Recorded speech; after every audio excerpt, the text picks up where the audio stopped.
16 আর 24 তারিখে মেট্রো রেলের যে পরীক্ষাটি অনুষ্ঠিত হয়েছিল এই পরীক্ষার গণিত প্রশ্নের বাকি সলিউশনটা আমরা দেখার চেষ্টা করব।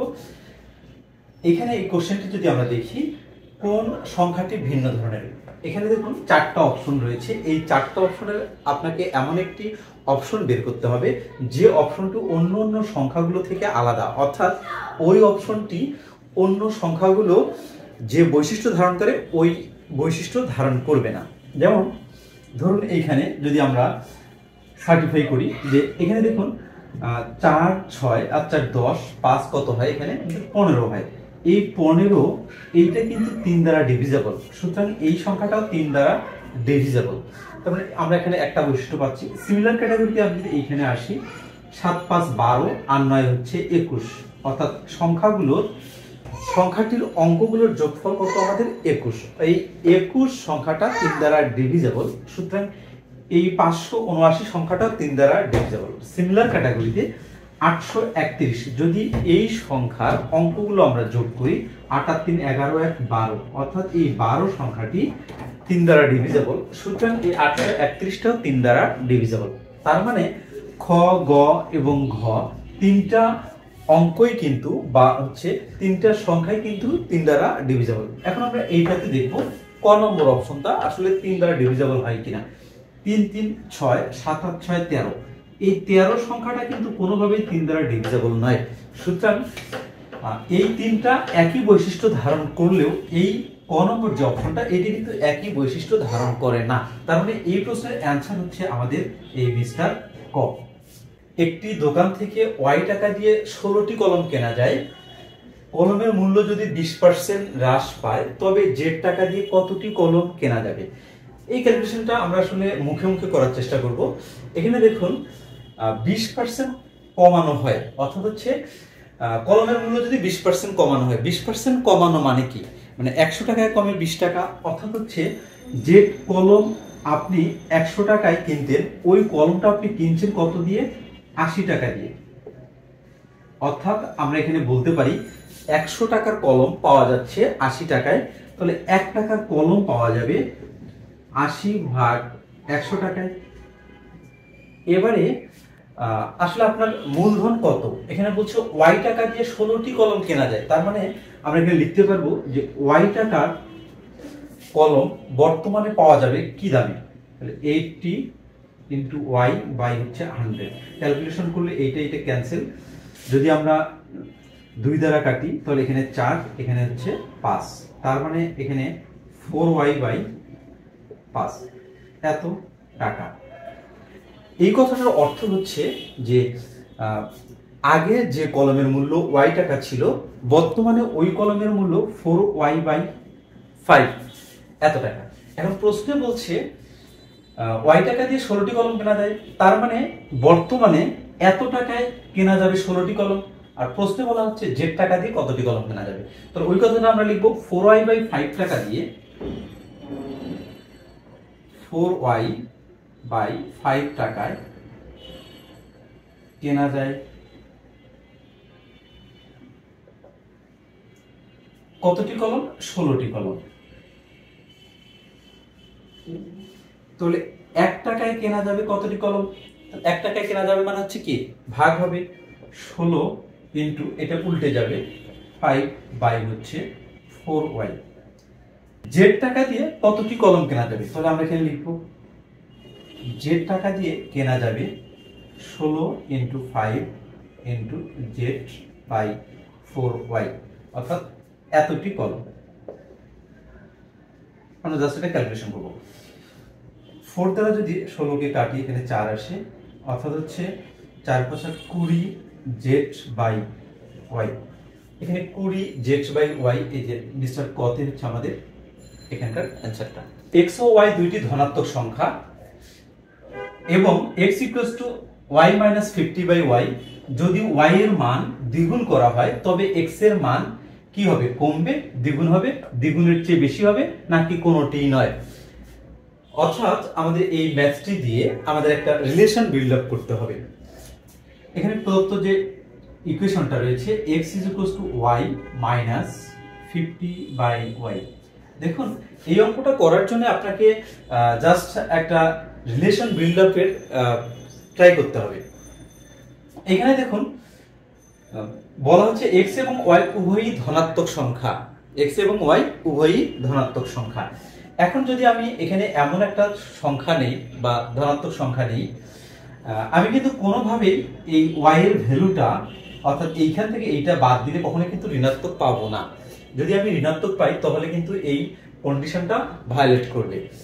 এই কারণে আমাকে এখানে y এর ভ্যালু এমন ভাবে নিতে হবে যেন কোনোভাবেই এইটা ক্যালকুলেশন করার পরে আমার ঋণাত্মক মান না আসে। সেক্ষেত্রে আমি y এর ভ্যালুটা আমি 100 ধরে নিচ্ছি। আমি এখানে একটা রিলেশন বিল্ড আপ করার ট্রাই করব। y এর ভ্যালুটা 100 ধরে নিচ্ছি, তাহলে এখানে কত হবে আমাদের 100 মাইনাস 50/100, অর্থাৎ এই ভ্যালুটা কিন্তু সর্বদাই 50 অপেক্ষা বড় হবে। আপনি যদি y এর ভ্যালুটা 51 নেন অর্থাৎ 150 এর চেয়ে বড় নেন, সেক্ষেত্রে কিন্তু ক্যালকুলেশনটা আপনি করতে পারবেন।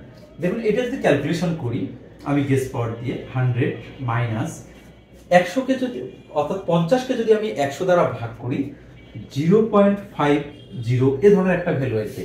অর্থাৎ এই ভ্যালুটা আমি কি পাবো 100 এর চেয়ে ছোট, অর্থাৎ হচ্ছে আমি ধরে নিচ্ছি এই সংখ্যাটা 100 এর চেয়ে ছোট 99 আমি ধরে নিচ্ছি। তার মানে x এর ভ্যালু পাচ্ছি কত, এখানে x = 99 পাচ্ছি। আমাদের এই অঙ্কটার মূল যে মজার বিষয় সেটা হচ্ছে এখানে দেখুন x এর ভ্যালু আমি কত পাচ্ছি 99। যখন আমি x এর ভ্যালু 99 পাচ্ছি তখন আসলে আমি y এর ভ্যালু কত ধরেছিলাম, y এর ভ্যালু কিন্তু আমি ধরেছিলাম 100। অর্থাৎ y এর ভ্যালু আমি 100 ধরলে x এর ভ্যালু 100 এর চেয়ে নিচে পাবো, কারণ এইখানে এমন একটা সিস্টেম আছে যে সিস্টেমের কারণে x এর ভ্যালু সর্বদাই লেস দেন y এর ভ্যালু হবে। অর্থাৎ y এর ভ্যালুর চেয়ে সর্বদা ছোট মান হবে আমাদের x এর ভ্যালু। আপনি যদি আরেকটা উদাহরণ নেন, যদি 200 ধরেন, এখানে 250 মাইনাস ভাগ হচ্ছে 200 ক্যালকুলেশন করলে এই ভ্যালুটা 200 এর নিচে আসবে। তার মানে x এর ভ্যালু আর y এর ভ্যালুর মধ্যে আমি একটা রিলেশন বিল্ড আপ করতে পারি। সেটা হচ্ছে y এর ভ্যালু যদি আমি 4 ধরি তাহলে x এর ভ্যালু 4 এর চেয়ে ছোট, আমি 3 ধরে নিলাম। এবং y এর ভ্যালু যদি আমি 5 ধরি তাহলে x এর ভ্যালু হবে লেস দ্যান 5, অর্থাৎ আমি যদি এখানে 4 ধরে নিতে পারি।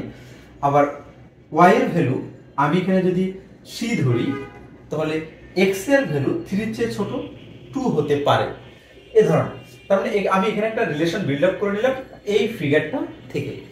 এখন প্রশ্নে বলা হচ্ছে যে y এর মান দ্বিগুণ করা হলে এগুলো কিন্তু হচ্ছে আমাদের y এর ভ্যালু, y এর মান, এবং এটা হচ্ছে x এর মান,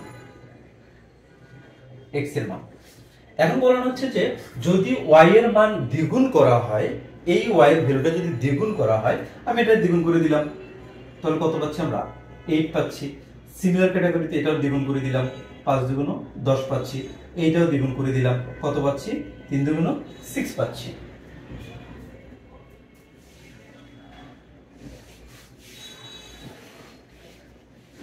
এখন দেখুন আমাদের আসলে x এর ভ্যালু কিন্তু আসলে এটা আমি ধরে নিচ্ছি 4 এর প্রেক্ষিতে, 5 এর প্রেক্ষিতে 4 ধরে নিচ্ছি, 3 এর প্রেক্ষিতে কত ধরে নিচ্ছি 2 ধরে নিচ্ছি।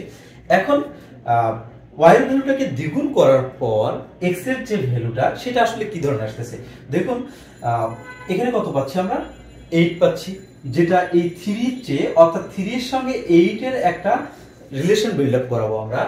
3 এর দ্বিগুণ কত 8, অর্থাৎ 3 এর দ্বিগুণের চেয়ে বেশি, 3 এর দ্বিগুণের চেয়ে বেশি। 3 এর দ্বিগুণ করলে কত হবে 6, 6 এর চেয়ে বড় কি 8 নয়? অবশ্যই। আবার 4 এর দ্বিগুণ 4 × 2 = 8, তার চেয়েও বড়, অর্থাৎ হচ্ছে এটা 10। সিমিলার ক্যাটাগরিতে 2 এর দ্বিগুণ কত 4, তার চেয়েও বড় হচ্ছে এখানে 6। তার মানে এইখানে অপশন যেটা হবে সেটা হচ্ছে দ্বিগুণের চেয়ে বেশি বাড়বে, অর্থাৎ x এর ভ্যালুটা y এর ভ্যালু যদি আমরা দ্বিগুণ করি তাহলে x এর ভ্যালুটা দ্বিগুণের চেয়ে বেশি বৃদ্ধি পাবে। জসিম একটি সারির বাম প্রান্ত থেকে নবম কিন্তু ডান প্রান্ত থেকে সপ্তম স্থানে অবস্থান করছে। ওই সারিতে মোট লোক সংখ্যা কত রয়েছে সেটা আমাদের বের করতে হবে। প্রথম কন্ডিশন হচ্ছে জসিম সারির বাম প্রান্ত থেকে নবম, তো আমি যদি এখান থেকে স্টার্ট করি, এইখান থেকে এইটা হচ্ছে একটা সারির বাম প্রান্ত, তাহলে বাম প্রান্ত যদি এটা হয় এদিকে হবে ডান প্রান্ত, তাহলে বাম প্রান্ত থেকে নবম 1 2 3 4 5 6 7 8 9, তার মানে জসিম এখানে অবস্থান করছে, বাম প্রান্ত থেকে নবম পজিশনে জসিম অবস্থান করছে। এরপরে বলছে ডান প্রান্ত থেকে সপ্তমে অবস্থান করবে। ডান প্রান্ত অর্থাৎ এই সিরিজটার এদিকে যদি আরেকটা পয়েন্ট লিখি আমি, এই পজিশনটা হবে এদিক থেকে কত সপ্তম, তাহলে এটা যদি আমার সপ্তম হয় তাহলে এইটা হবে ষষ্ঠ, এইটা হবে পঞ্চম, এইটা হবে চতুর্থ, এইটা হবে তৃতীয়, দ্বিতীয় এবং এখানে 1। তার মানে জসিমের অবস্থান এখন কিন্তু আমরা স্পষ্টভাবে বলতে পারি যে বাম প্রান্ত থেকে নবম এবং ডান প্রান্ত থেকে সপ্তম। তো এখন বলা হচ্ছে ওই সারিতে মোট কতজন লোক আছে, তাহলে এখানে 7 8 9 10 11 12 13 14 15, তার মানে ওই সারিতে টোটাল 15 জন লোক রয়েছে এবং আমাদের অপশন কতে এই উত্তরটি রয়েছে। 2 অঙ্ক বিশিষ্ট একটি সংখ্যার অঙ্কদ্বয়ে স্থান পরিবর্তন করলে সংখ্যাটির মান পূর্ব অপেক্ষা 36 বৃদ্ধি পায়, সংখ্যাটির অঙ্কদ্বয়ের পার্থক্য কত, এটা আমাদের বের করতে হবে।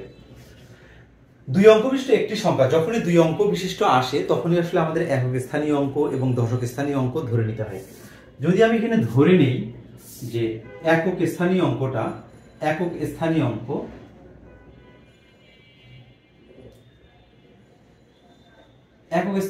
আমি x ধরে নিচ্ছি এবং অনুরূপভাবে দশক স্থানীয় অঙ্কটা আমার কত হবে, y হবে। তাহলে অতএব যেহেতু আমি একক স্থানীয় অঙ্ক জানি এবং দশক স্থানীয় অঙ্ক জানি, সুতরাং আমি কিন্তু সংখ্যাটি ইজিলি বের করতে পারবো। সংখ্যাটি হবে একক স্থানীয় অঙ্কের সঙ্গে 1 গুণন, দশক স্থানীয় অঙ্কের সঙ্গে 10 গুণন, তাহলে x প্লাস 10y, এইটা হচ্ছে আমাদের সংখ্যাটি। ওকে, এখন আমরা সংখ্যাটি পাইলাম। এখন বলছে যে অঙ্কদ্বয়ে স্থান পরিবর্তন করলে, স্থান পরিবর্তন মানে কি, একক স্থানীয় অঙ্কটা দশক স্থানে যাবে, দশক স্থানীয় অঙ্কটা একক স্থানে যাবে, স্থান পরিবর্তন করলে পূর্ব অপেক্ষা 36 বৃদ্ধি পাবে। এখন যদি অঙ্কদ্বয়ে স্থান বিনিময় করলে আমরা পাবো এখানে 10x পজিটিভ y, স্থান বিনিময় করার পরে যে সংখ্যাটি পাবো সেটা পূর্ব অপেক্ষা 36 হবে। পূর্বের সংখ্যাটা কত, এত, x প্লাস 10y, এর চেয়ে কত বড়, 36 বড়, সুতরাং পজিটিভ 36, আমরা কিন্তু এটা লিখতে পারি। এখন আমরা জাস্ট এটা ক্যালকুলেশন করব। এই 10x আছে, এই x টা এই পাশে যদি নিয়ে আসি তাহলে আমাদের 9x হয়। এখানে y আছে, এই 10y টা যদি আমি এই পাশে নিয়ে আসি -9y হয়, ইকুয়ালস টু 36 হয়। এখন 9 দ্বারা যদি আমি ভাগ করে দিই তাহলে x y ইকুয়ালস টু 4। এখানে কিন্তু বলা হচ্ছে যে সংখ্যাটির অঙ্কদ্বয়ের পার্থক্য কত। অঙ্কদ্বয় একটা x ছিল একটা y ছিল এবং তাদের পার্থক্য আমরা বের করেছি কত, 4। সুতরাং এখানকার অ্যানসার কিন্তু আমাদের এখানে এই যে মিস্টার খ। 3 জন পুরুষ বা 5 জন বালক একটি কাজ 16 দিনে করতে পারে। 2 জন পুরুষ এবং 2 জন বালক একত্রে ওই কাজ কতদিনে শেষ করতে পারবে। আমরা যখন এই প্রশ্নগুলো করিয়েছি তখন কিন্তু এখানকার কিছু শর্টকাট ফর্মুলা ছিল, সেগুলো আমরা শিখেছিলাম। তো এখানকার যে শর্টকাট ফর্মুলাটা সেটা আমরা দেখব। এখানে কত দিনে শেষ করতে পারবে, তাহলে আমরা এখানে ডে লিখবো ইকুয়ালস টু, ফার্স্টলি কি লিখবো, পরে 3 জন পুরুষ 5 জন বালক একটি কাজ 16 দিনে করতে পারে, তাহলে 3 × 5 × 16 ভাগ, নিচে আমরা কি লিখবো, নিচে লিখবো প্রথমটার পুরুষ এবং দ্বিতীয়টার বালক। প্রথমটার পুরুষ কত, 3 × বালক কত, দ্বিতীয়টার বালক হচ্ছে এই যে 2 জন বালক 2, তারপরে এখানে যোগ চিহ্ন হবে। যোগ চিহ্ন হওয়ার পর প্রথমটার বালক কত, 5 × প্রথমটা যদি বালক হয় পরের পার্টটা হচ্ছে পুরুষ 2, পরের পার্টে পুরুষ কতজন, 2 জন। এইটা আমাদের ফর্মুলা ছিল, এইটা ক্যালকুলেশন করলে আমাদের যেটা হবে এটা হচ্ছে অ্যানসার। তাহলে এখানে আমরা 3 × 5 = 15 লিখতে পারি, ইনটু 16 লিখতে পারি, বাই এখানে 3 × 2 = 6 যোগ এখানে 5 × 2 = 10, তার মানে হচ্ছে 15 × 16 বাই হচ্ছে 10 আর 6 16, 16 ক্যান্সেল, এখানে আমরা 15 লিখতে পারি। তার মানে এখানে বলা হচ্ছে যে কতদিনে কাজ শেষ করতে পারবে। উত্তর হচ্ছে মিস্টার খ 15 দিনে। আপনারা দেখতেই পাচ্ছেন আমি আসলে এই ম্যাথগুলো কখনো 2টা দিচ্ছি, কখনো 3টা দিচ্ছি, কখনো বা 4টা দিচ্ছি। এর কারণটা হচ্ছে আমি অফিস করে এসে যতটুকু সময় পাই এই সময়ের মধ্যে আমি আমার এই চ্যানেলটি কন্টিনিউ করার চেষ্টা করি, যার কারণে আসলে এই প্রবলেমটা হচ্ছে।